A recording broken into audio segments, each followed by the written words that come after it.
Megastar Chiranjeevi హీరోగా, త్రిష హీరోయిన్గా బింబిసారా వంటి బ్లాక్ బస్టర్ తర్వాత డైరెక్టర్ వశిష్ఠ తెరకెక్కిస్తున్న భారీ సోషియో ఫ్యాంటసీ ప్రాజెక్టు విశ్వంభర. భారీ అంచనాల మధ్య రూపొందుతున్న ఈ సినిమా విడుదల తేదీపై గత కొంతకాలంగా అనేక ఊహాగానాలు వస్తున్నాయి.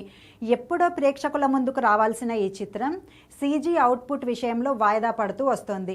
ఇంకా గ్రాఫిక్స్ వర్క్ జరుగుతూనే ఉంది. అవుట్పుట్ కూడా అద్భుతంగా వస్తుందని టాక్. దీంతో అన్ని కార్యక్రమాలు పూర్తి చేసుకొని ఈ దసరా బరిలో విశ్వంభర నిలుస్తుందని సినీ వర్గాల్లో ప్రచారం జరిగింది. కానీ ఇప్పుడు దసరాకి కూడా విశ్వంభర రావడం లేదని దాదాపుగా తేలిపోయినట్టే. అందుకే విజయ్ దేవరకొండ నటిస్తున్న తాజా భారీ చిత్రం రణబాలిని దసరాకు రిలీజ్ చేస్తున్నట్లుగా ఇండస్ట్రీ వర్గాల్లో చర్చ జరుగుతోంది. విజయ్, రష్మిక నటిస్తున్న రణబాలి అక్టోబర్ 16న థియేటర్లోకి రానుందని ప్రకటించారు మేకర్స్. మరి విశ్వంభర పరిస్థితి ఏంటి అంటే ఈ ఏడాదిలో థియేటర్లోకి వచ్చే అవకాశాలు కనిపించడం లేదు. కానీ రాసిపెట్టుకోండి, ఈ సినిమా లేట్ అయినా బాక్సాఫీస్ దగ్గర దుమ్ము దులిపేస్తుందని రీసెంట్గా దర్శకుడు చెప్పుకొచ్చాడు.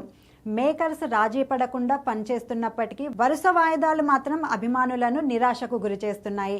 మెగాస్టార్ కెరియర్లోనే భారీ బడ్జెట్ ఫిలింగా విశ్వంభర రూపొందుతోంది. మరి ఈ సోషియో ఫ్యాంటసీ రిలీజ్ ఎప్పుడు ఉంటుందో చూడాలి.